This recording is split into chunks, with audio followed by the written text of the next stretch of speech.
प्रार्थना ने किया रेखाबेन को अरेस्ट। रेखाबेन ने उजागर किए कादम्बरी के 7 साल पुराने राज। जी हाँ, प्रार्थना जिसके पास एक केस आता है उसमें एक हॉस्पिटल में से कई सारे बच्चे गायब हो रहे थे। प्रार्थना के होश तब उड़ जाते हैं जब प्रार्थना को यह पता चलता है कि ये वही हॉस्पिटल है जहाँ 7 साल पहले दीप्ति भाभी को एडमिट किया था। वहीं पर ही अंश का जन्म हुआ था। प्रार्थना जैसे ही उस हॉस्पिटल में पिछले 7 साल से जो बच्चे गायब हुए थे, प्रार्थना जैसे ही वह लिस्ट देखती है तभी प्रार्थना को कुछ ऐसा पता चलता है जिसे जानने के बाद प्रार्थना के पैरों तले जमीन खिसक जाती है। आखिर यहाँ पर प्रार्थना को क्या पता चला है और साथ ही पुष्पा इम्पॉसिबल की आने वाली कहानी क्या रहने वाली है, इन सारी बातों को हम आज की इस वीडियो में जानेंगे। कहानी की शुरुआत होती है अश्विन और दीप्ति से, जो कि 7 सालों बाद लंदन से मुंबई आ चुके थे। अश्विन और दीप्ति जैसे ही स्वरा को देखते हैं वह स्वरा के पास जाते हैं। वह स्वरा को कुछ कहते हैं लेकिन उससे पहले ही स्वरा ना ही उनसे मिलती है और सीधे ही अंदर चली जाती है। स्वरा के यह व्यवहार देखकर अश्विन और दीप्ति काफी हैरान होते हैं क्योंकि उन्होंने तो सिर्फ स्वरा के व्यवहार के बारे में सुना था लेकिन आज देख भी लिया था। अगले ही पल हम कादम्बरी, जुगल और तितली को देखते हैं। जुगल जो कि कादम्बरी को कहता है कि कांची, अच्छा हुआ कि तूने सरपंच की कुर्सी संभाल ली है। उस गुंडे को भी अच्छा सबक सिखाया जिसने उस बच्ची को चोरी करने की कोशिश करी थी। अगर ऐसे बच्चे को चोरी करने वाले लोग मेरे हाथ लग जाए ना तो उन्हें मैं छोड़ूंगा नहीं। कहीं ना कहीं जुगल की ये बातें सुनकर कादम्बरी काफी घबरा जाती है कि कादम्बरी को पता है कि जिस चीज से जुगल को नफरत है वही चीज उसने करी है, यानी कि तितली को भी उसने दीप्ति से चुराया है। अगले ही पल हम दीप्ति को देखते हैं जो कि स्वरा के पास जाती है। स्वरा यहाँ पर एक पेंटिंग कर रही थी। दीप्ति जैसे ही उस पेंटिंग की तारीफ कर देती है स्वरा इतना गुस्सा हो जाती है कि स्वरा उस पेंटिंग को ही बिगाड़ देती है, जिससे अंदाजा आप लगा सकते हो कि स्वरा दीप्ति और अश्विन से कितनी नफरत करती है। पुष्पा यहाँ पर दीप्ति को समझाती है और कहती है, दीप्ति मैं पिछले 7 साल से स्वरा का गुस्सा देख रही हूँ। जब से लंदन गए हो जब से मैंने कई बार स्वरा को समझाने की कोशिश करी है लेकिन स्वरा समझने के लिए तैयार ही नहीं है। इसलिए दीप्ति तुम्हें स्वरा के पास जाने की जल्दी नहीं करनी चाहिए वरना इसमें नुकसान तुम्हारा ही होगा। अगले ही पल हम प्रार्थना को देखते हैं जिसके पास एक लेडीज आती है जो कि प्रार्थना को यह रिपोर्ट लिखाती है कि हॉस्पिटल में से उसका बच्चा चोरी हो चुका है। वह लेडीज जैसे ही प्रार्थना को उस हॉस्पिटल का नाम बताती है जहाँ से उसका बच्चा चोरी हुआ था, हॉस्पिटल का नाम सुनते ही प्रार्थना के पैरों तले जमीन खिसक जाती है क्योंकि ये वही हॉस्पिटल था जहाँ पर 7 साल पहले दीप्ति को एडमिट किया गया था। वहीं पर ही अंश का जन्म हुआ था, वहीं पर ही दीप्ति की एक बच्ची की मौत हुई थी। दीप्ति तुरंत उस हॉस्पिटल के 7 साल पुराने सारे रिकॉर्ड देखती है। अगले ही पल हम चिराग,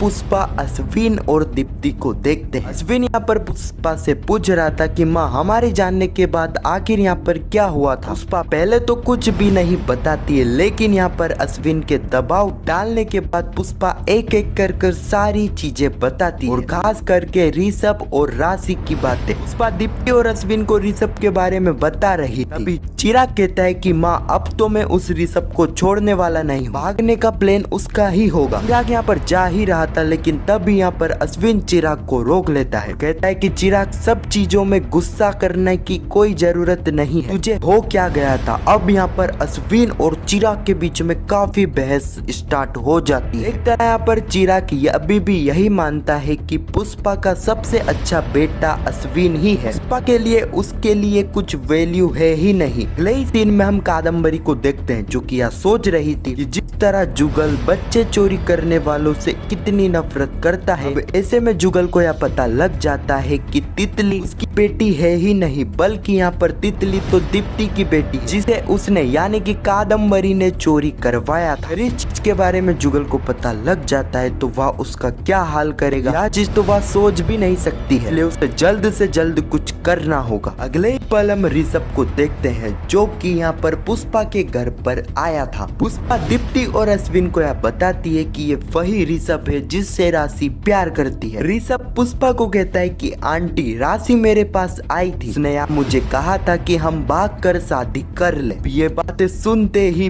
पुष्पा, दीप्ति, अश्विन सभी के पैरों तले जमीन खिसक जाती है। इसी सीन के साथ यह एपिसोड यहीं पर समाप्त हो जाता है। अब जैसा कि यहाँ पर कादम्बरी के एक्सपोज होने की प्रोसेस स्टार्ट हो चुकी है, जैसा कि प्रार्थना ने उस हॉस्पिटल के 7 साल पुराने सारे रिकॉर्ड हेड लिए हैं। अब उन्हीं रिकॉर्ड में प्रार्थना को रेखा बेन का नाम मिलने वाला है। जी हाँ, जैसा कि हमें पता है कि रेखा बेन एकमात्र है जिन्हें यह पता है कि तितली कादम्बरी की बेटी नहीं बल्कि तितली तो दीप्ति की बेटी है जिसे कादम्बरी ने चोरी करवाया। अगर अब यहाँ पर प्रार्थना को रेखा बेन का पता चलता है तो रेखा बेन तो सारा ही सच उगल देगी। लेकिन क्या यहाँ पर प्रार्थना को रेखा बेन का नाम मिलने वाला है या फिर नहीं? रेखा बेन अरेस्ट होती है तो क्या रेखा बेन कादम्बरी का सच उगल देगी या फिर नहीं? अगर आपको यह जानना है तो कमेंट में पार्ट 2 जरूर लिखना, उस पर मैं एक वीडियो बना दूंगा। आपको यह वीडियो कैसी लगी कमेंट में जरूर बताना और पुष्पा इम्पॉसिबल के आने वाले एपिसोड की ऐसी वीडियो के लिए चैनल को सब्सक्राइब अवश्य करना। हमारे चैनल पर आपको पुष्पा इम्पॉसिबल के आने वाले एपिसोड की ऐसी वीडियो मिलती रहती है। जब तक के लिए धन्यवाद।